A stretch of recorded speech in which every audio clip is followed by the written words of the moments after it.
கடைசியிலை என்பது ஓர் ஆங்கில கதையின் தலைப்பு. இதன் கதாநாயகன் ஒரு நோயாளி மருத்துவமனையில் சிகிச்சைக்காக சேர்கிறான். அவன் மனதில் அணுவளவும் கூட தான் குணம் அடைவோம் என்ற நம்பிக்கை இல்லை. இதனால் மனம் பாதிக்கப்பட்டுவிட உட்கொள்ளும் மருந்தினால் எவ்வித நன்மையும் ஏற்படவில்லை.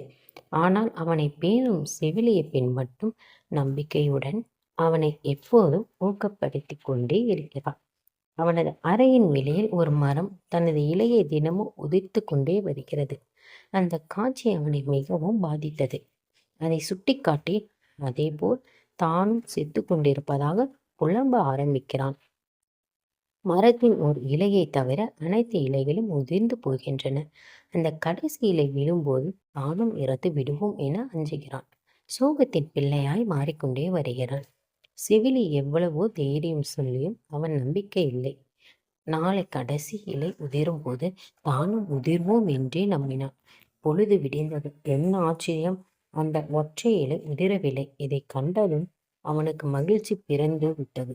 நம்பிக்கை விதை முளைத்து விட்டது. அந்த ஒற்றை இலை போல் தானும் வாழலாம் என எண்ண ஆரம்பித்து விட்டான். மருத்துவரோடு மருந்துகளோடும் நன்கு ஒத்துழைத்தான். விரைவில் குணமடைந்தான். அவன் வீட்டுக்கு செல்லும் நாளும் வந்தது. செவிலி வந்து அவனை மரத்த அருகில் அழைத்துச் சென்றார். அந்த ஒற்றை இலையை பறித்து அவனிடம் தந்தார். அது வெறும் துணியால் வரையப்பட்ட செயற்கை இலை என்பது தெரிகிறது. அதை அந்த செவிலி மரத்தின் கடைசி இலை உதிர்வதற்கு முன் ஒரு ஓவியனை கொண்டு வரைந்த இலையை மரத்தில் பொறுத்திருந்தான். அது அவனது நம்பிக்கையை வளர்க்கும் கருவியாகி வெற்றியும் பெற்றது. பார்த்தீர்களா, நம்பிக்கை என்னென்ன செய்கின்றதென்று.